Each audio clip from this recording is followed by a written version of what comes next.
लोग कहते हैं कि आपको मुसलमानों से दिक्कत है, आपको वसीम रिजवी से तो कोई दिक्कत नहीं। वसीम रिजवी से मुसलमानों से उनसे दिक्कत है जो देखिए नहीं, जो मोहम्मद और कुरान में विश्वास करते हैं उस आदमी को मैं मानवता का शत्रु मानता हूँ, जो मोहम्मद में और कुरान में विश्वास करता है। वसीम रिजवी ना तो कुरान में विश्वास करते हैं, कुरान को उन्होंने चैलेंज किया कि आसमानी किताब हो ही नहीं सकती, और मोहम्मद में तो वो बिल्कुल नहीं मानते। मोहम्मद के बारे में उन्होंने बताया कि एक बलात्कारी था, औरतों का दलाल था, अर्धविक्षिप्त व्यक्ति था। तो मोहम्मद के बारे में जितना अच्छा उन्होंने बताया, वो मोहम्मद को मानते नहीं ना कुरान को मानते, इसका मतलब वो तो मुसलमान है नहीं। तो फिर वो अपने नाम के आगे टाइटल क्यों लगा रहे हैं? देखिए मोहम्मद लगाएं, देखिए जितने भी तमाम बड़े हिंदू मंदिर हैं या फिर ऐसे मंदिर हैं जहाँ का जितना भी दान होता है उस पर सरकार टैक्स लगा देती है। ये नहीं होना चाहिए, ये होना नहीं चाहिए। ये सरकार अन्याय करती है। जो पैसा आता है चर्च में, मस्जिदों में, जो वो उनका अपना है। बिल्कुल देखिए ये होना नहीं चाहिए, ये अन्याय है हिंदुओं के साथ। हिंदुओं को इसका विरोध करना चाहिए, हम भी इसका विरोध करते हैं। मुसलमानों में नाराजगी बहुत स्वाभाविक है। मुसलमानों के जो प्रवर्तक हैं मोहम्मद की सच्चाई दुनिया के सामने हमने लाने का काम किया है। भारत में कोई मोहम्मद के बारे में सच बोलता नहीं था, हमने मोहम्मद के बारे में सच बोला, और उस सच से प्रभावित होकर वसीम रिजवी जी ने किताब लिख दी मोहम्मद के बारे में। उस किताब का विमोचन भी यहीं हुआ। तो मुसलमानों का हमसे चिढ़ना बिल्कुल स्वाभाविक है, क्योंकि हम उनकी असलियत दुनिया के सामने ला रहे हैं। कोई मुस्लिम योगी जी को वोट नहीं देगा। तो आपको लगता है उत्तर प्रदेश की सरकार ने अभी तक जो मुसलमानों के लिए योजनाएं चलाई हैं वो गलत स्टेप है, वो वापस ले जाने चाहिए। योगी जी अगले टर्म में उसे वापस ले लेंगे, ऐसा नहीं होगा। कैसे लेंगे? जैसे प्रधानमंत्री ने कानून वापस ले ली, कृषि कानून। असल में उत्तर प्रदेश को संघ चलाता है, योगी जी नहीं चलाते। योगी जी तो कुछ डिपार्टमेंट देखते हैं, जैसे पुलिस डिपार्टमेंट, जेल डिपार्टमेंट, क्योंकि उनका काम उधर है। बाकी उत्तर प्रदेश को तो संघ चला रहा है ना, तो संघ वाले देश को ही संघ चला रहा है। देखिए अब पता नहीं वो कितना चला रहे हैं, क्या चला रहे हैं, लेकिन हाँ संघ का, देश में राज तो संघ का ही है। मोदी उनका राष्ट्रपति, उनका प्रधानमंत्री, उनका गृहमंत्री, उनका सब उनका ही है। लेकिन राष्ट्रपति तो राजनीति से परे है। नहीं, लेकिन स्वयंसेवक था ना, वो स्वयंसेवक था ना, वो था तो आरएसएस का स्वयंसेवक। इतने बड़े पद पर है तो विचारधारा का प्रभाव तो पड़ता ही है ना। नमस्कार, आप देख रहे हैं जनहित टाइम्स और मैं हूं आपके साथ गिरिराज सिंह राठौड़। आज हम आप पहुंचे हैं दिल्ली एनसीआर के करीबी क्षेत्र डासना में। और डासना आप जानते हैं क्योंकि बहुत ज़्यादा चर्चित है, और न सिर्फ इन दिनों बल्कि पिछले कुछ लगातार दिनों से डासना चर्चा का क्षेत्र बना हुआ है। वजह है महंत यति नरसिम्हा दास सरस्वती जी। और महंत जी के नाम के आगे अब एक और टाइटल जुड़ गया है, क्योंकि अब ये जूना अखाड़े के महामंडलेश्वर भी बन गए हैं। तो हमारे साथ में मौजूद हैं, बहुत बहुत आपको बधाई सबसे पहले कि आप जूना अखाड़े के महामंडलेश्वर बने हैं और आपने हमें समय दिया, उसके लिए धन्यवाद। आपको बहुत बहुत साधुवाद मेरी बात सुनने के लिए, यहाँ आने के लिए। जी, तो शुरू करेंगे चर्चा, क्योंकि मुद्दे बहुत सारे हैं। लगातार ऐसे कुछ मुद्दे हैं जिन पर काफ़ी गहमा गहमी है, काफ़ी चर्चा है, काफ़ी रोष है। लोगों के अपने अपने लोगों के बयान हैं जो सामने आ रहे हैं, और उन बयानों पर हम चर्चा करेंगे, हिंदुत्व पर चर्चा करेंगे। तो सबसे पहले महाराज जी ये बताइए आपके, अगर किसी भगवाधारी के रूप में देखा जाए तो न सिर्फ उत्तर प्रदेश में बल्कि पूरे देश में भगवाधारी के रूप में उत्तर प्रदेश के मुख्यमंत्री योगी आदित्यनाथ जी के बाद में अब दूसरा सबसे बड़ा चेहरा आप हैं। कैसे देखते हैं इस लोकप्रियता को? देखिए कोई खास लोकप्रियता मैं तो इसे मानता नहीं हूँ। योगी जी के साथ मेरी तुलना बिल्कुल बेकार है, ये गलत है। योगी जी सनातन के सूर्य हैं, मैं तो एक बहुत छोटा सा सन्यासी हूँ और योगी जी का प्रशंसक हूँ। जूना अखाड़े ने मुझे महामंडलेश्वर बनाया है, ये उनका सबका बहुत बहुत साधुवाद है, बहुत बहुत धन्यवाद है। ये तुलना बिल्कुल मतलब मुझे नहीं लगता ये उचित तुलना है। योगी जी बहुत बड़े हैं और सनातन के सूर्य हैं, मैं उन्हें प्रणाम करता हूँ। नहीं, लेकिन इस बात से तो आप इनकार नहीं करेंगे कि आपकी लोकप्रियता जाहिर तौर से बड़ी है, और अगर लोकप्रियता बड़ी है तो उसके साथ ही उसके अपने फायदे हैं, उसके अपने नुकसान भी हैं। देखिए फायदे नुकसान की बात और लोगों के लिए तो देखिए, जो राजनीतिज्ञ हैं, जो और लोग हैं, उनके लिए फायदे नुकसान होते हैं। मैं सन्यासी हूँ, हम लोग अपना पिंडदान करके सन्यासी बनते हैं। मेरे लिए क्या फ़ायदा क्या नुकसान? ना तो किसी चीज़ का मुझे कोई फ़ायदा होता है, ना ही कोई नुकसान होता है। ना ही मैं चीज़ों को इस तरह से देखता हूँ। अपनी विचारधारा पर खड़ा रहूँ, अपनी विचारधारा पर डटा रहूँ, और ज़रूरत पड़े तो अपनी विचारधारा के लिए सिर कटवा दूँ। ये एक सन्यासी के रूप में मेरा प्रतिदान है, यही मैं चाहता हूँ। नहीं, लेकिन क्योंकि लोकप्रियता की कुछ ना कुछ कीमत जो है वो हर किसी को देनी पड़ती है, हर किसी को चुकानी पड़ती है। तो खैर लोकप्रियता जो आपकी वो बड़ी है। और महंत तो हमारे मुख्यमंत्री उत्तर प्रदेश के योगी आदित्यनाथ जी भी हैं। तो इस तुलना को आप किस तरीके से देखते हैं? क्योंकि लोग कर रहे हैं। नहीं, ये गलत तुलना कर रहे हैं, वो राजनीति में है। देखिए वो एक महंत के रूप में चर्चित नहीं है, वो एक राजनीतिज्ञ के रूप में चर्चित है। जब वो उत्तर प्रदेश के मुख्यमंत्री नहीं थे तो भी उन्होंने 5 बार लोकसभा का चुनाव जीता है। उनके गुरुजी भी सांसद और विधायक रहे हैं, उनके दादा गुरु भी सांसद रहे हैं। तो उनसे हमारी तुलना का कोई आधार नहीं है, कोई समानता हमारी और योगी जी के बीच में नहीं है। केवल एक समानता है कि वो भी सनातन को बचाना चाहते हैं, हम भी सनातन को बचाना चाहते हैं। इसके अलावा कोई समानता हमारी और योगी जी के बीच में नहीं है। चलिए, मंदिर का क्योंकि डासना देवी का ये जो मंदिर है, और मंदिर हमने जब एंटर किया तो बाहर हमने बड़े बड़े शब्दों में यहाँ पर लिखा कि इस मंदिर परिसर में मुसलमानों का प्रवेश वर्जित है, उनका आना मना है, बाहर काफ़ी टाइट सिक्योरिटी भी है। और ये सारी बातें जो है ये कौतूहल का विषय बन जाती हैं, क्योंकि काफ़ी सारे ऐसे मंदिर हैं जहाँ पर बाकी मुसलमान लोग जाते हैं, काफ़ी सारे ऐसे मंदिर हैं, काफ़ी सारे, और मस्जिदों में तो खैर हिंदू जाते ही हैं, दरगाहों में जाते ही हैं। तो नहीं, मस्जिदों में कोई हिंदू नहीं जाता, दरगाहों में हिंदू जाते हैं, क्योंकि हिंदू तो मूर्ख है। बेसिकली जाना तो दरगाहों में भी नहीं चाहिए, मस्जिद में कभी कोई हिंदू नहीं जाता, हिंदू को नहीं जाने। वो मस्जिद में कि हिंदू की तो बात छोड़ दीजिए, देवबंदियों की मस्जिदों में बरेलवी नहीं जा सकते, बरेलवी की मस्जिद में देवबंदी नहीं जा सकते, सियाओं की मस्जिद में सुन्नी नहीं जा सकते, सुन्नी की मस्जिद में सिया नहीं जा सकते। हिंदू जाना तो भूल जाइए, ये इस्लाम का प्रोपेगेंडा है। उनके यहाँ पे अपने लोगों को नहीं जाने देते। किसी आप मुसलमान की मस्जिद में अहमदिया को बुला कर दिखा दो, वो उसका कत्ल कर देंगे। तो ये सब उनकी क्या है, वो झूठे लोग हैं, झूठ बोलते रहते हैं, हम उनके झूठ का प्रचार करते रहते हैं। हिंदू की तो छोड़ो, वो अपने लोगों को मस्जिदों में अपने जातिवाद के हिसाब से बुलाते हैं। इस्लाम के अंदर का जो फिरकावाद है ना, वो हमारे जातिवाद से हजारों गुना बुरा है। इवन उनका जो मोहम्मद था जिसने इस्लाम को चलाया, वो कह के गया कि इस्लाम के 73 फिरके होंगे, जिसमें 72 जहन्नमी होंगे, केवल एक जन्नती होगा। मतलब जो एक फिरका है उससे सारे फिरकों को 72 के 72 फिरकों को खत्म करना है। तो इस्लाम में कहीं भी समानता है ही नहीं। वो एक दूसरे से बहुत चिढ़ते हैं। तो हिंदू की तो बात भूल जाइए, वो तो अपनों में समानता नहीं करते। डासना देवी के मंदिर के इतिहास की अगर हम बात करें तो इतिहास क्या है मंदिर का? देखिए, भगवान परशुराम जी ने इस मंदिर की स्थापना की थी। ये माँ और महादेव का अति प्राचीन मंदिर है। माँ महाकाली की सबसे प्राचीन प्रतिमा भारतवर्ष में इसी मंदिर में स्थापित है। माँ यहाँ विराजमान है, महादेव का जागृत रूप यहाँ पे है। ये इतिहास है इस मंदिर का। मुसलमान आक्रमणकारियों ने जब दिल्ली को जीता था, इस मंदिर को तोड़ दिया था। आज भी जो गर्भगृह है हमारा, वो जमीन तल से 14 फुट ऊपर है, क्योंकि ये टीले पर अपने अवशेषों पर खड़ा हुआ मंदिर है। यहाँ जो भी तत्कालीन पुजारी रहे होंगे, उन्होंने माँ की प्रतिमा को तालाब में छिपा दिया था, तो माँ की प्रतिमा टूटने से बच गई, वरना मुसलमानों ने इस सारे मंदिर को डिस्ट्रॉय कर दिया था। अब ये आज भी जो मंदिर है, ये अब से 300 साल पहले बन गया था। तो ये मंदिर ऐतिहासिक मंदिर है। आप माँ महादेव से जो भी मनोकामना करेंगे, माँ महादेव पूरी करेंगे आपकी।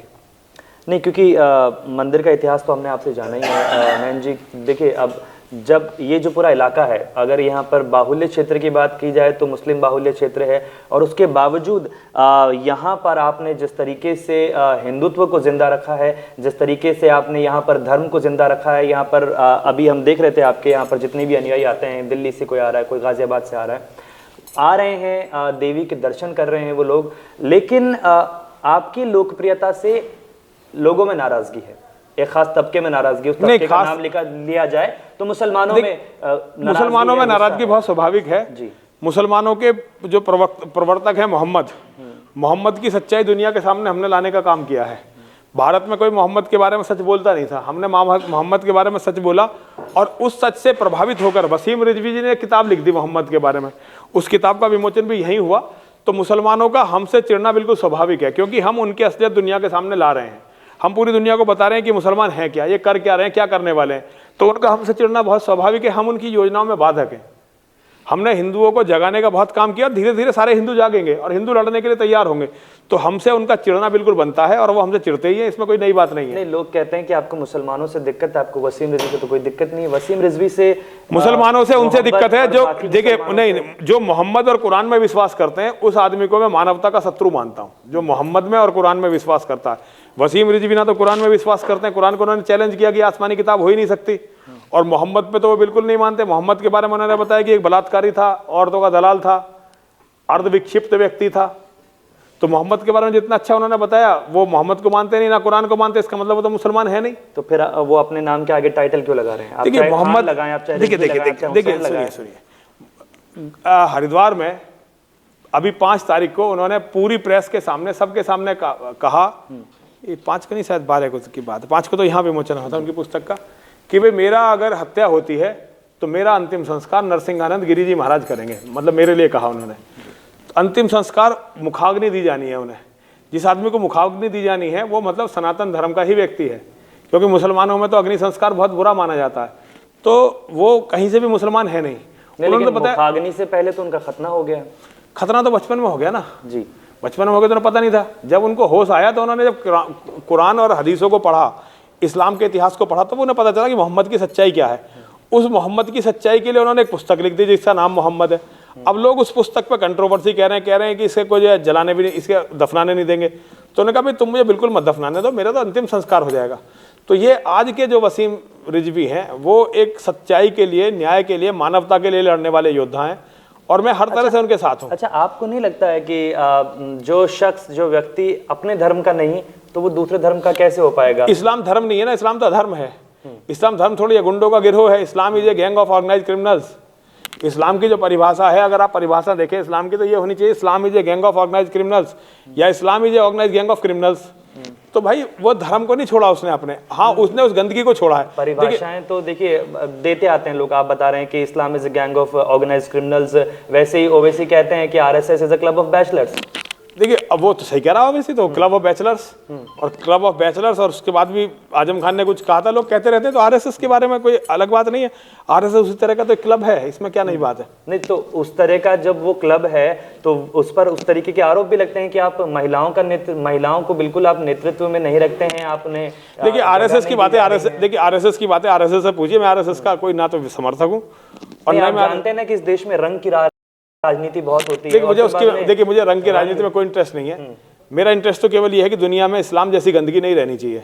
मेरा किसी रंग की किसी राजनीति में कोई इंटरेस्ट नहीं है और मैं चाहता हूं कि जितने हमारे भाई हिंदू मुसलमान बने वो सारे वापस अपने धर्म में आए, गंदगी को छोड़ के अच्छी जगह आए, झूठ को छोड़ के सच्चाई की जगह आए, अंधकार को छोड़ के प्रकाश की जगह आए।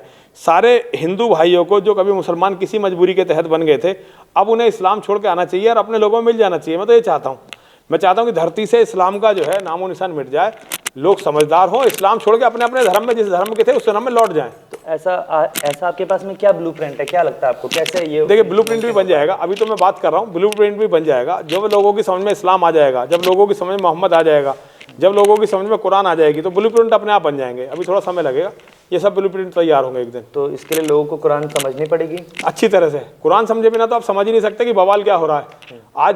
आज दो चार लोग इकट्ठे होते हैं, वर्ल्ड ट्रेड टावर को तोड़ देते हैं, आज कहीं भी आतंकवादी वारदात कर देते हैं, चार्ली एब्डो वालों को मार दिया था। ये सारी क्या इस्लाम का पागलपनी तो है? इस्लाम को समझे बिना आप समझ ही नहीं सकते कि आपके साथ क्या हो रहा है। तो ये सारी चीजें लोगों को पता चलनी चाहिए, इन्हें बताना मेरा काम है, मैं बता रहा हूँ। मतलब इस्लाम समझना है हिंदुओं को और कुरान पढ़नी है तो दो किताबें, एक तो कुरान और एक गीता। हर हिंदू को दुनिया में 2 किताबें जरूर पढ़नी चाहिए। कुरान पढ़ के तो ये पता चलेगा कि मुसलमान आपके बारे में क्या कहते हैं, गीता पढ़ के ये पता चलेगा कि तुम्हारा कर्तव्य क्या है। जी अच्छा, आपको क्या लगता है, आपको हिंदुत्व के सामने चुनौतियां क्या क्या हैं? इस्लाम सबसे पहली चुनौती है, इस्लाम। अच्छा, सबसे पहली चुनौती है इस्लाम। अगर हम इस्लाम से जीते तो फिर आगे की बात चलेगी, वरना इस्लाम ही खा जाने वाला है हमें। सबसे पहली चुनौती जो है इस्लाम की है। इस्लाम से पहले निपटना पड़ेगा। अगर हम इस्लाम से नहीं निपट पाए तो हम बचेंगे नहीं कुछ भी। तो कैसे इसका समाधान क्या है? चुनौतियां तो मैंने देखिए, इस्लाम के बारे में दुनिया को बताओ, लोग अवेयर होंगे और इस्लाम को छोड़ेंगे। आज बहुत बड़ी संख्या में लोग इस्लाम को छोड़ रहे हैं। पाकिस्तान के अंदर 40% लोग एथिस्ट हो चुके हैं। उन्हें अगर अपना मूल धर्म पता होता तो वो हिंदू हो गए होते, लेकिन क्योंकि वो जानते नहीं अपने मूल धर्म को, तो मूल धर्म में आए नहीं, वरना 40% लोग। ईरान में 80% से ज्यादा लोग इस्लाम छोड़ चुके हैं। अमेरिका में हर तीसरा मुसलमान व्यक्ति जो है इस्लाम छोड़ रहा है, मुसलमान इस्लाम छोड़ रहा है। तो लोग सनातन की तरफ आ ही रहे हैं। इस्लाम की गंदगी खत्म हो जाए, अपने आप लोग सनातन की तरफ आ जाएंगे। देखिए, बतौर हिंदू, हालांकि अगर आप ये सोचें कि आप अपने हिंदू धर्म के बारे में क्या कुछ कर रहे हैं, क्या नहीं कर रहे हैं, लेकिन फिर भी मन में एक सवाल तो ज़रूर आएगा ही कि ईसाई धर्म के बाद दुनिया में सबसे ज़्यादा इस्लामिक कंट्रीज़ हैं, इस्लामिक देश हैं। तो ऐसे में अगर वो छोड़ भी रहे हैं तो इसमें हिंदू जहाँ पर बसते हैं, जितने हिंदू देश हैं, खैर हिंदू देश के नाम पर तो आपको कोई भी नहीं। तो फिर ऐसे में जहाँ हिंदू रह रहे हैं, भारत और नेपाल जैसे देशों में, तो वो कैसे आगे बढ़ेंगे फिर? देखिए, आगे बढ़ेंगे जैसे, वो तो मुझे पता नहीं वो कैसे आगे बढ़ेंगे, लेकिन फिलहाल ये है कि इस्लाम से लड़ना बहुत जरूरी है। इस्लाम से लड़ो पहले, बाकी बातें हम लोग देख लेंगे, होती रहेंगी, बातें चलती रहेंगी। तो आपको क्या लगता है, इस्लाम से आप लड़ लेंगे, लेकिन आप अपने अंदर के जातिवाद से कैसे लड़ेंगे? देखिए, ये बहुत मुश्किल है। हिंदू खत्म हो रहा है लेकिन जातिवाद नहीं छोड़ रहा है। ये बहुत बड़ी समस्या, वास्तव में समस्या है, और इस समस्या का समाधान कुछ होना चाहिए। तो क्या लगता है आपको, जातिवाद का अंत होगा कैसे? अब देखिए इसके तरीके तो निकालने पड़ेंगे। अब जैसे भी हो बच्चों को काम करना चाहिए, सब बच्चों को सुविधा दे, सब बच्चों को जो है आज़ादी दे दो कि वो अपनी पसंद से इंटरकास्ट मैरिज करें, जो उनके बड़े हैं परिवार वाले उसे स्वीकार कर लें, धीरे धीरे जातिवाद खत्म हो जाएगा। यही एक तरीका है, इसके सिवा कोई तरीका नहीं है। यानी कि इंटरकास्ट मैरिजेस जो हैं वो जातिवाद को खत्म कर सकती हैं। इंटरकास्ट मैरिज होनी चाहिए हिंदुओं में, इंटर रिलीजियस मैरिज नहीं होनी चाहिए। हिंदू की लड़की मुसलमान में जाएगी, खुद भी मरेगी, परिवार को भी मरवाएगी, लेकिन इंटरकास्ट मैरिज हिंदुओं में होनी चाहिए। एक जात के व्यक्ति दूसरे जात की बेटी से शादी करना चाहिए। और उन हिंदुओं के बारे में आप क्या कहेंगे? जैसे अगर मैं बात करूं, समाजवादी पार्टी के नेता हैं, राष्ट्र अध्यक्ष हैं अखिलेश यादव। अब अखिलेश यादव ये कहते हैं कि महात्मा गांधी जी, जवाहरलाल नेहरू, सरदार वल्लभ भाई पटेल, ये तमाम जो महापुरुष हैं, इनके साथ में जब वो मोहम्मद अली जिन्ना का नाम जोड़ते हैं और ये कहते हैं कि आप सेम कॉलेज से पढ़ करके आ रहे हैं, आप सेम कॉलेज से पढ़ करके बैरिस्टर बने हैं और आपने देश की आज़ादी में सहयोग दिया है, तब के भारत की आज़ादी में, लेकिन टू नेशन थ्योरी भी जिन्ना नहीं दी थी। देखिए अखिलेश यादव के बारे में कुछ भी कहना समझदारी नहीं होगी। अखिलेश अपना मानसिक संतुलन खो चुके हैं, सत्ता का लालच उनके दिमाग पर हावी हो चुका है, तो उनके बारे में कुछ भी नहीं कह सकता मैं। लेकिन ये गलत बात है, जिन्ना की तुलना जो है औरों से करना बहुत मुश्किल है। अब पता नहीं किस परिप्रेक्ष्य में करिए, किस क्या सोच के करिए, कुछ समझ में तो आ नहीं रहा, लेकिन जिन्ना की तारीफ भारत में होने लगी है, ये हिंदुओं के लिए बड़ा दुर्भाग्यपूर्ण है। लेकिन जब जब जिन्ना का जिक्र भारत में होना है तो आप परिप्रेक्ष्य समझ लीजिए मुस्लिम अपीजमेंट होगा और क्या होगा। क्या लगता है आपको कि क्या जिन्ना के नाम पर भारत के मुस्लिम आप वोट देते हैं? देखिए मुझे नहीं पता किसके नाम पे भारत के मुस्लिम वोट देते हैं, लेकिन अखिलेश यादव को तो यही लगा होगा ना कि मैं जिन्ना का नाम लूंगा और भारत के सारे मुसलमान मुझे वोट दे देंगे। अखिलेश यादव ने तो ये समझा, बहुत स्मार्ट वोटिंग करता मुसलमान, बहुत स्मार्ट वोटिंग करता, वो किसी के चक्कर में आकर वोटिंग नहीं करता। तो वो इन मूर्खतापूर्ण बातों से नहीं संतुष्ट होगा, उसे ठोस चीज़ें चाहिए। इस्लाम लगातार रिबेट लेता रहता है, लगातार अपने लिए कुछ लेता रहता है। तो अब उनके पास अगर इससे आगे बढ़ के कोई चीज़ है तो मुसलमान उनकी तरफ आएंगे, वरना नहीं आएंगे। तो वो, लेकिन खैर कुल मिला के जो भी है, बात यह है कि दो कॉन्टेक्स्ट सामने आते हैं। एक तो जहां पर आप हिंदू हैं, चाहे आप नेता हैं, चाहे आप अभिनेता हैं, और आप अपने धर्म के साथ ना होकर के आप दूसरे धर्म के लोगों के बारे में अच्छा कह रहे हैं, आप उनकी बड़ाई कर रहे हैं। और वहीं दूसरा कॉन्टेक्स्ट आपके सामने आता है कि आप मुस्लिम हैं, फिर चाहे आप नेता हैं या फिर अभिनेता हैं, अपने धर्म को आप बचा रहे हैं और दूसरे धर्म पर आप आरोप लगा रहे हैं, उन पर आप आक्षेप लगा रहे हैं। देखिए बात मैं कर रहा हूँ सलमान खुर्शीद। देखिए मुसलमानों का एजेंडा है, उनका जिहाद है। मोहम्मद जो बात कह के गया वो बहुत बड़ी बात है। मोहम्मद ये कह के गया कि जिहाद अगर ज़मीन पर नहीं चल रहा है तो जिहाद मोमिन के दिमाग में होना चाहिए। तो वो हमेशा 24 घंटे लड़ाई के लिए तैयार रहते हैं। हिंदू समाज की ऐसा कोई विजन है ही नहीं। हिंदू समाज केवल अपनी रोटी खाने में मस्त है। तो ऐसा समाज जो है वो इसी तरह से पिटता और नष्ट भ्रष्ट होता है जैसे कि हिंदू समाज हो रहा है। मुसलमान हर जगह अपने धर्म के लिए ठोस कर रहे हैं और हिंदू केवल जुबानें चल रही हैं, बाकी कुछ भी नहीं हो रहा है हिंदू के लिए। क्योंकि और आप सरेआम इस तरीके से आप एक ऐसे देश में जहां पर बहुसंख्यक तो हिंदू ही हैं, आप इस तरीके से आरोप लगाते हैं कि हिंदुत्व जो है वो बोको हरम जैसा आतंकवादी संगठन की तरह काम कर रहा है। आप अपनी किताब लेकर के आते हैं सनराइज ओवर अयोध्या और फिर आप इस तरीके के आरोप लगाते हैं। कानून मंत्री देखिए बात सुनिए, सलमान खुर्शीद ने अपना काम किया जो उसे करना चाहिए था मुसलमान के रूप में। सबसे बड़ी बात है कि हमने क्या किया, हिंदू संगठन कुछ नहीं कर रहे हैं, हिंदू कुछ नहीं कर रहे हैं, इसलिए सलमान खुर्शीद को ये लिखने की आज़ादी है। और जब तक हिंदू संगठनों में जान नहीं आएगी, हिंदू संगठन ऐसे लोगों को वास्तव में आज हिंदू ISIS की जरूरत है, हिंदू अल बोको हराम की जरूरत है, हिंदू अल कायदा की जरूरत है, हिंदू तालिबान की जरूरत है। ये आज समय की जरूरत है। अगर हिंदुओं के पास अपना तालिबान, अपना बोको हराम नहीं होगा तो हिंदुओं बच नहीं सकेगा। आप ये कहना चाह रहे हैं कि हिंदू युवाओं को हथियार उठाने चाहिए? नहीं, मैं ये नहीं कहना चाह रहा, लेकिन मैं ये कहना चाह रहा हूँ कि जैसे ISIS जैसा संगठन है ना, हिंदुओं के ऐसे संगठन होने चाहिए। अब वो कैसे होंगे, क्या करेंगे, तो वो लोग जाने जो बनाएंगे, लेकिन मेरा विचार है हिंदुओं के पास ऐसे संगठन होने चाहिए। लेकिन महन जी बात तो आपने छेड़ी है, तो आपको नहीं लगता कि इस पर इतना तो बताना चाहिए कि अगर आप इस तरीके की बात कह रहे हैं कि हिंदू युवा जो अगर धर्म से भटक रहे हैं, अब धर्म की तरफ नहीं जा रहे हैं, तो आप हिंदू ISIS, हिंदू बोको हराम की जब आप बात करते हैं तो फिर ये एक आप डिसबैलेंस कर रहे हैं। ये डिसबैलेंस क्यों कर रहे हैं? ISIS से कौन लड़ेगा? जो मुसलमान ISIS है उससे कौन लड़ेगा? उससे लड़ने के लिए कोई फोर्स होनी चाहिए ना। सरकार तो लड़ नहीं सकती। देखिए Islam is a organised gang of criminals. अब कोई भी क्रिमिनल्स का गिरोह है, उससे दो बातें, या तो सरकार लड़ेगी या कोई गिरोह लड़ेगा। सरकार लड़ना नहीं चाहती, और जब सरकार लड़ना नहीं चाहती तो हिंदुओं को अपना गिरोह बनाकर लड़ना पड़ेगा, वरना कुछ भी नहीं बचेगा। अच्छा, और ऐसे हिंदू जो करने की कुछ कोशिश करते हैं, सरकारें उन पर फिर बाद में दबाव लगाती हैं, रोकती हैं। मैं अगर विष्णु गुप्ता की बात करूं तो उन्होंने एक सड़क का नाम जो था वो क्योंकि अकबर रोड था, तो आपने अकबर रोड पर ले जा करके आप एक पोस्टर चस्पा करते हैं हिंदू महापुरुषों के नाम पर, आपको चाह रहे हैं कि वो वैसा हो जाए जो कि सरकारी तौर पर, कानूनी तौर पर अगर नहीं हो रहा है, फिर आपको पुलिस अरेस्ट करती है। और क्योंकि मैं सलमान खुर्शीद के मामले में विष्णु गुप्ता ने दिल्ली हाईकोर्ट में उन्होंने ये अपील, पटियाला हाउस कोर्ट में ये अपील दायर की है। देखिए विष्णु गुप्ता जी जो कर रहे हैं अच्छा कर रहे हैं, मैं तो समर्थन करता हूं उनका। हिंदुओं को उनका समर्थन करना चाहिए, ऐसे नौजवानों को समर्थन होना चाहिए। सरकार से आपको क्या लगता है, कोई उम्मीद है आपको सरकार से? नहीं, किसी भी राजनीतिक दल से, योगी जी से उम्मीद है मुझे। मैं योगी जी को पसंद करता हूँ और योगी जी जो धर्म के लिए लड़ रहे हैं उसका मेरे मन में बहुत सम्मान है। बाकी और योगी जी के अलावा किसी भी नेता से, किसी भी सिस्टम से मुझे कोई उम्मीद नहीं है। तो लेकिन योगी जी भी तो मुस्लिमों का वोट ले रहे हैं। योगी जी नहीं, योगी जी को कौन मुस्लिम वोट नहीं, कोई मुस्लिम योगी जी को वोट नहीं देगा। तो आपको लगता है उत्तर प्रदेश की सरकार ने अभी तक जो मुसलमानों के लिए योजनाएं चलाई हैं वो गलत स्टेप है, वो वापस ले जाने चाहिए। योगी जी अगले टर्म में उसे वापस ले लेंगे, ऐसा नहीं होगा। योगी जी बिल्कुल फेयर राज करेंगे और इन चीजों को रोकेंगे। वापस कैसे लेंगे? जैसे प्रधानमंत्री ने कानून वापस ले ली, कृषि कानून। अब ये तो प्रधानमंत्री जी से पूछो जी। अब प्रधानमंत्री जी जैसे बड़े लोगों के बारे में मैं टिप्पणी नहीं कर सकता। मैं तो मेरे स्तर से बहुत नहीं, आप एक लोकतांत्रिक देश में आप क्यों नहीं? मुझे मेरा मैं नहीं चाहता कि मैं उनके बारे में टिप्पणी करूं, लेकिन जो करा वो अपने आप देखेंगे, उन्हें भुगतना पड़ेगा। जो भी उन्होंने अच्छा बुरा किया है, अच्छा किया है तो उनको अच्छा फल मिलेगा, बुरा किया है तो बुरा मिलेगा। अच्छा, क्योंकि मंदिर परिसर जो है, अभी हम आए और आने के बाद में हमने देवी के दर्शन किए, फिर प्रसाद लिया। मंदिर परिसर में अभी विकास की बहुत ज़्यादा ज़रूरत है।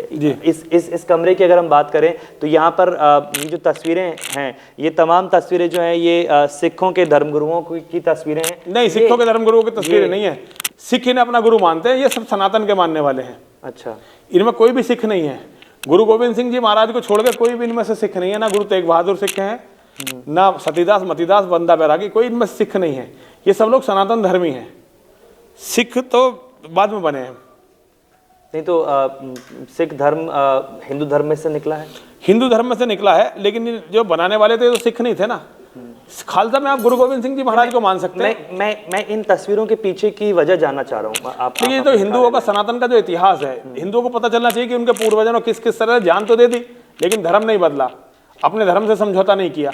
आने वाले लोग इस पीड़ा को महसूस करें जो हिंदुओं के बड़े बुजुर्गों ने झेली है, केवल इसलिए ये लगाई गई है और कोई कारण नहीं है। आपको अपनी सिक्योरिटी को लेकर के क्या कुछ महसूस होता है? देखिए, सिक्योरिटी मेरी बहुत कम है। जिस तरह की मुझे थ्रेट है, जिस तरह का खतरा है, उस तरह की सिक्योरिटी नहीं है। लेकिन जितनी है, चलो इतने में मैं काम कर रहा हूँ अपना, कोई दिक्कत नहीं है मुझे। यूपी पुलिस के अलावा जो कमांडोज हमने बाहर देखे, वो क्या आपके पर्सनल है? कुछ लोग मेरे साथ रहते हैं, मेरे साथ ही। अच्छा, मुझे रखने पड़ते हैं।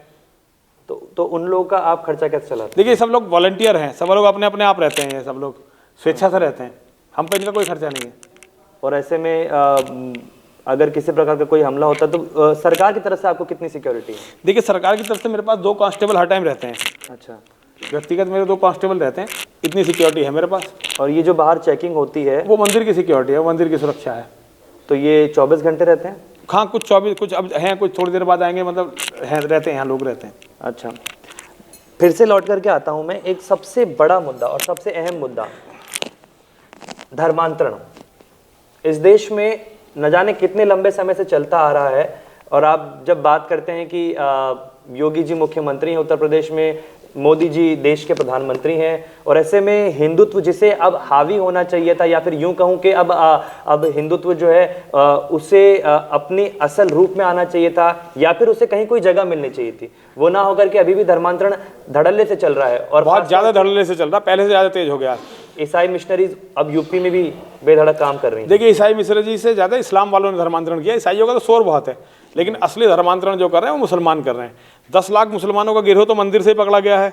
वो लोग मेरी हत्या करने आए थे, फॉर्चुनेटली मेरे शिष्यों ने उन्हें पकड़ लिया और पुलिस को दे दिया। बाद में योगी जी ने वो जब केस खुलवाया तो पता चला एक गिरोह ही 10 लाख से ज्यादा हिंदुओं का कन्वर्जन कर चुका है। ईसाइयों ने कितनों का कर लिया होगा? 10 का, 5 का, 20 का, 50 का, 100 का। लेकिन मुसलमानों ने बहुत बड़ी तादाद में धर्मांतरण करवाया। हमें उन पर ध्यान देने की ज्यादा जरूरत है। तो आपका ध्यान क्या सिर्फ आपका इस्लाम की तरफ, इस्लाम के जिहाद की तरफ, बाकी कहीं भी नहीं है। नहीं, आपका ध्यान क्या सिर्फ उत्तर प्रदेश को लेकर के? नहीं, वैश्विक। हम तो पूरी दुनिया से इस्लाम खत्म करना चाहते हैं, पूरी दुनिया से। तो जब आप वैश्विक की बात करते हैं तो इस्लाम के साथ में खतरा तो ईसाई मिशनरी से भी, पहले देखिए, सुनिए, सबसे बड़ी बात यह है कि बीमारी का पहले ये करना पड़ता है कौन सी बीमारी ज्यादा खतरनाक है। हमें देखना पड़ेगा कि इस्लाम का जिहाद ज़्यादा खतरनाक है या ईसाइयत ज़्यादा खतरनाक है। हम सबसे एक साथ नहीं लड़ सकते। अगर इस्लाम का जिहाद खतरनाक है तो पहले इस्लाम के जिहाद से लड़ना पड़ेगा, बाकी बाद में देखेंगे। अच्छा, और अगर आपको लगता है कि धर्मांतरण में सबसे ज़्यादा इस्लामिक धर्मांतरण हो रहा है या फिर मुसलमान बनाए जा रहे हैं हिंदू, तो उसके पीछे की क्या वजह हो सकती है? क्योंकि देखिए ईसाई मिशनरीज हैं, अगर हम उनकी बात करें तो फिर वो आपको पैसा ऑफर करेंगे या फिर वो आपको ज़मीन ऑफर करेंगे, लेकिन इनके पास ऑफर करने के लिए क्या है? अगर आप बात करते हैं कि सबसे ज़्यादा हिंदू ही क्यों कन्वर्ट होते हैं, अगर ईसाई मिशनरीज आते हैं कन्वर्ट करने के लिए, तो फिर मुस्लिम क्यों नहीं होते हैं? गरीबी की अगर आप बात करते हैं कि गाँव देहात के आदिवासी, देखिए बात ये नहीं, मुसलमानों का डर है, वो मुसलमानों के मोहल्ले में जाते नहीं। हिंदुओं का कोई भी डर नहीं है। हिंदुओं में मान लो आप ईसाई मिशनरी बन के आए, मैं आपके खिलाफ बोलूंगा, स्वामी जी मेरे खिलाफ रिपोर्ट लिखवा देंगे, स्वामी जी आपके खिलाफ बोलेंगे, मैं रिपोर्ट लिखवा दूंगा। तो हिंदुओं से दुनिया में कोई भी नहीं डरता। हिंदू केवल आपस में लड़ने के लिए हैं, हिंदुओं का कहीं भी भय नहीं है। और देखिए बिना भय के तो प्रीत होती नहीं है, हमारे यहाँ तो भगवान कह के गए हैं, बिना भय के कोई प्रीत नहीं होती। तो हिंदुओं की एकता जो है वो सबसे, हिंदुओं की एकता से भी ज्यादा हिंदू लड़ना सीखे। सबसे पहले हिंदू अपने लिए और धर्म के लिए लड़ना सीखे। अगर हिंदू इतना सीख लेगा तो बहुत कुछ अंतर आएगा। अच्छा, एक सवाल, क्योंकि अभी आपके बारे में जितना हमें पता चला तो आपने बीटेक किया है, आप एमटेक किया, आपने एमटेक किया है, आपने इंजीनियरिंग की है 1994 और आप शायद विदेश में भी आप मास्को से, मैंने मास्को से की थी मैंने जी। तो वहां से और फिर बाद में महंत यति नरसिम्हादास सरस्वती जी का ये नरसिंहानंद गिरी, महामंडलेश्वर नरसिंहानंद गिरी। हाँ जी। तो ये कैसे आप इस दिशा में कैसे आए? देखिए ये किस्मत लाई में काम कर सकते, मुझे किस्मत यहाँ लाई। मैंने लव जिहाद को बहुत नज़दीक से देखा। लव जिहाद को देखने के बाद मैंने जो है इस्लाम का अध्ययन किया। इस्लाम का अध्ययन करने के बाद मेरी समझ में आया कि ये धरती का कैंसर है। अगर हम इस कैंसर को नहीं हटा पाए तो धरती बचेगी नहीं, पूरी धरती नहीं बचेगी। देखिए इस्लाम की लड़ाई ऐसा नहीं कि मान ले हमें मार के खत्म हो जाएगी, पहले वो हमें मारेंगे, बाद में आपस में लड़ेंगे, क्योंकि उनके 73 फिरके होने ही होने हैं। उन 73 फिरकों में 72 जहन्नमी है, तो 72 जो 73वां है उसका कर्तव्य है कि उन 72 का कत्ल करे। तो वो अगर अकेला भी मुसलमान बच जाएगा ना दुनिया में, तो भी वो लड़ रहा होगा अपने आप से। कितने करीब से देखा आपने लव जिहाद को? देखिए लव जिहाद को मैंने बहुत करीब से देखा और इस्लाम को भी मैंने मस्जिदों और मदरसों से सीखा है। आपसे बात करके या इनसे बात करके नहीं सीखा, मस्जिदों में जाके, मदरसों में जाके इस्लाम को समझा है, जब मेरी समझ में आया कि कितना खतरनाक है। आप कह रहे थे अभी थोड़ी देर पहले कि हिंदू मस्जिदों में नहीं जाते, यानी आप गए मस्जिद? नहीं, मैं मस्जिदों में गया धर्म परिवर्तन करने के हिसाब से। अच्छा, मैं हिंदू श्रद्धालु बन के थोड़ी गया। तो उन्हें लगा कि भाई धर्म, जैसे धर्म परिवर्तन गिरोह काम करता है ना, उन्हें लगा कि मैं धर्म परिवर्तन करने वाला, उन्होंने बड़ा स्वागत किया मेरा, जबकि मेरे मन में इस्लाम को जानने की बात थी। तो मैंने इस तरह से इस्लाम को जाना है और इस्लाम के जब ही तो मुझे पता है कि इस्लाम कितना खतरनाक है। तो आपने ये सब कुछ यहाँ रहते हुए डासना में या फिर नहीं, पहले से डासना में तो मैं बहुत बाद में आया, मैं पहले से लड़ाई लड़ रहा हूँ। 1997 से मैं इस लड़ाई को लड़ रहा हूँ। अच्छा, लेकिन आपके मन में एक बार भी ख्याल नहीं आया कि ये सब करने से बेहतर क्यों ना मैं कोई एक बढ़िया सी MNC में जॉब कर लूँ? नहीं, कभी नहीं आया, कभी नहीं आया। तो मेरे मन में केवल बलिदान देने का ख्याल आता है कि धर्म के लिए मैं लड़ूं और लड़ता हुआ मारा जाऊं, ताकि मेरे आने वाले बच्चे इसे सीखें कि धर्म केवल मजा लेने की वस्तु नहीं होती, इसके लिए लड़ना भी पड़ता है, मिटना भी पड़ता है। हिंदुओं को ये मुझे सिखाना है। अच्छा, इन तमाम बातों के बाद में हिंदुत्व को लेकर के हमने चर्चा की है, लेकिन जनता के बहुत ज़्यादा सवाल होते हैं। तो जनता के मन में एक बहुत ज़्यादा एक जो सवाल उठ रहा है वो ये है कि महंत जी क्या चुनाव लड़ने वाले? नहीं, कभी नहीं, कोई चांस नहीं, किसी तरह की नहीं, कभी कोई चांस नहीं। मैं धर्म नीति को सुधारना चाहता हूँ। मैं चाहता हूँ कि धर्म दंड ज्यादा सामर्थ्यवान हो राजदंड के मुकाबले। तो धर्म को बदलने के लिए कुछ लोग धर्म के क्षेत्र में चाहिए, राजनीति के लिए बहुत अच्छे लोग हैं, वो कर रहे हैं। योगी जी कर रहे हैं ना राजनीति। नहीं, तो योगी जी भी तो महंत है ना, फिर भी वो देखिए वो उन्हें अच्छा लगा राजनीति के क्षेत्र में जाना, मुझे अच्छा लगता धर्म के क्षेत्र में जाना।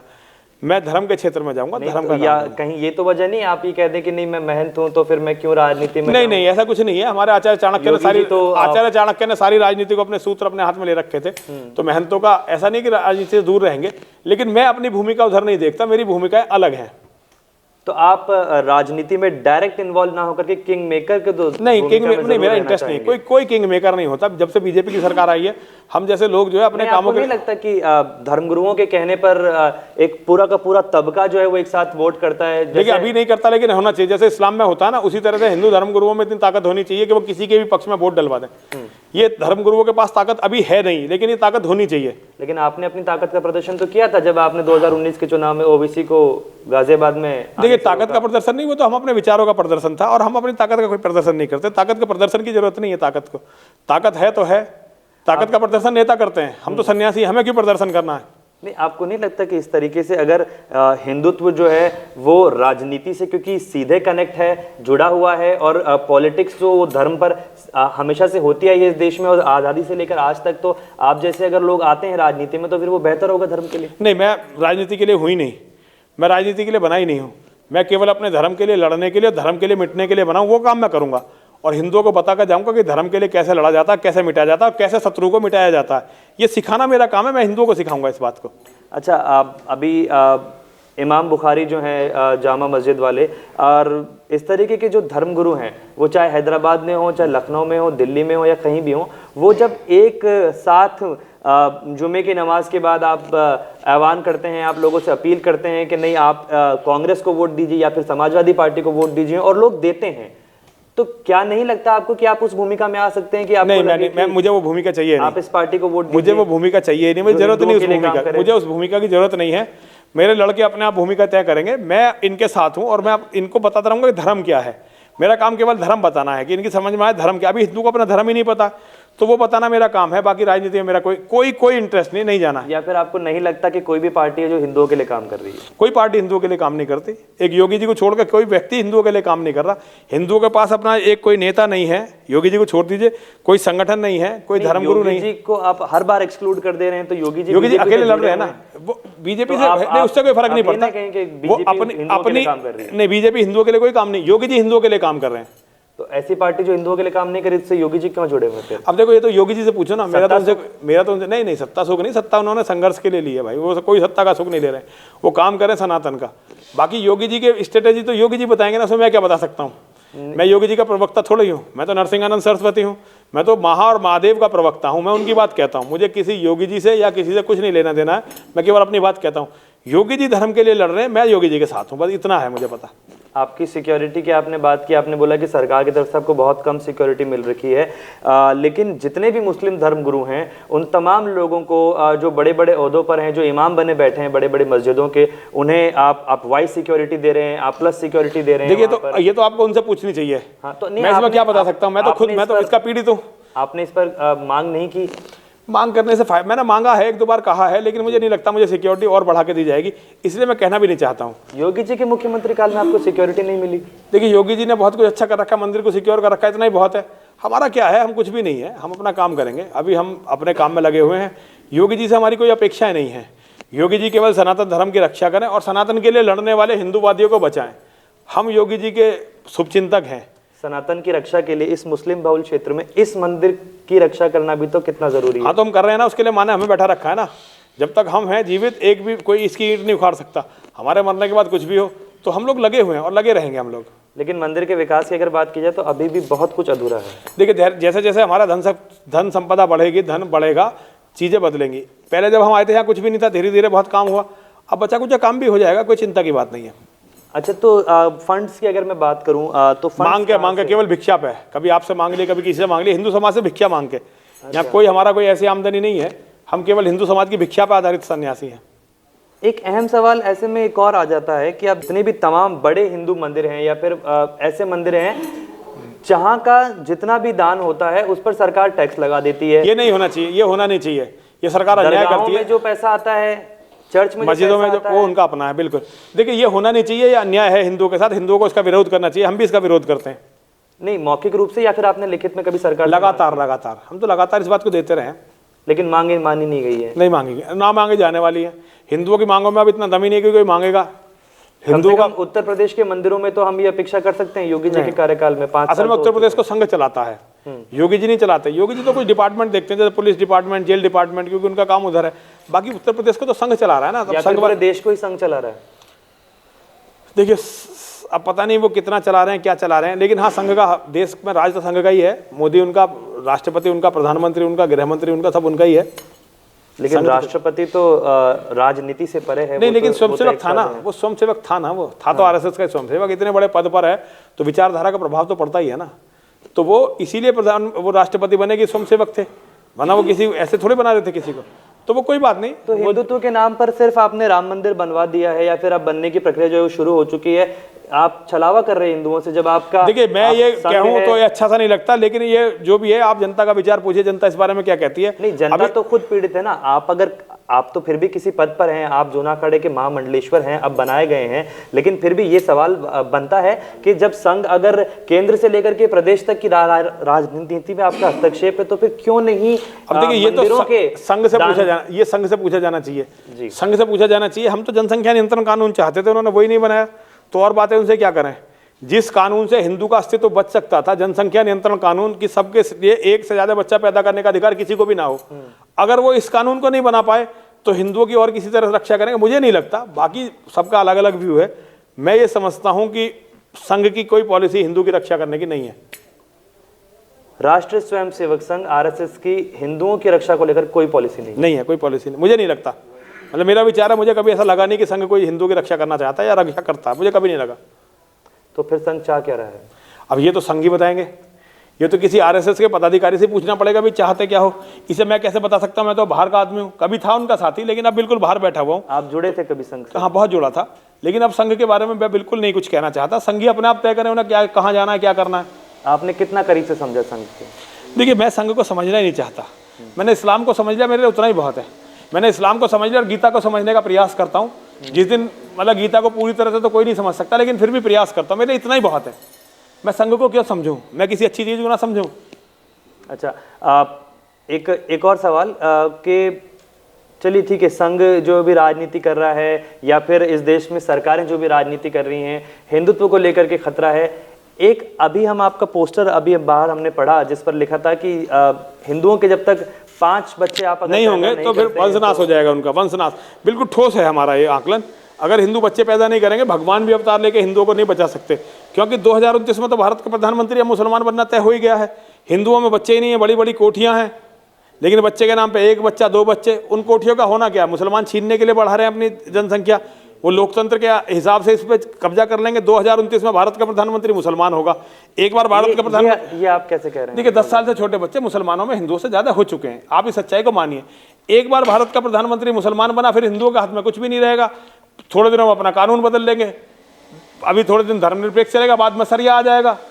तो सरिया हिंदुओं पे इम्पोज होना ही होना है। तो मेरे बच्चे, मेरे शेर, ये बड़ी गहन लड़ाई है, इसकी गंभीरता को समझने की जरूरत है और इस्लाम को समझने की जरूरत है। जब तक हिंदू इस्लाम को समझेगा ही नहीं, हिंदू का कुछ भी नहीं हो सकता। और अपने नेताओं को समझने की जरूरत है कि कायर किसी को भी नहीं कर रहे कुछ, ये केवल अपना पेट भर रहे हैं और हरामखोरी कर रहे हैं बस। तो हिंदुओं को समझने की जरूरत है, हिंदू नेताओं को समझने की जरूरत है, समाज को समझने की जरूरत है, क्योंकि आप अब किसी पर निर्भर नहीं रह सकते हैं। आपको अपनी लड़ाई खुद लड़नी होगी। 2029 में प्रधानमंत्री भारत का कोई मुस्लिम होगा, अखिलेश यादव, उनकी राजनीति बेवकूफाना है। संघ जो है वो हिंदुओं के हित में कुछ नहीं चाहता। ये तमाम ऐसे जो बयान है वो अभी आपने सुने। जूना अखाड़े के महामंडलेश्वर महंत नरसिंहनंद गिरी जी महाराज हैं, इन्होंने ये तमाम बयान दिए। सर, आपका बहुत बहुत धन्यवाद, आपने हर हर महादेव, जय हो आपकी, समय दिया। बहुत बहुत धन्यवाद सर। जय हो, जय हो।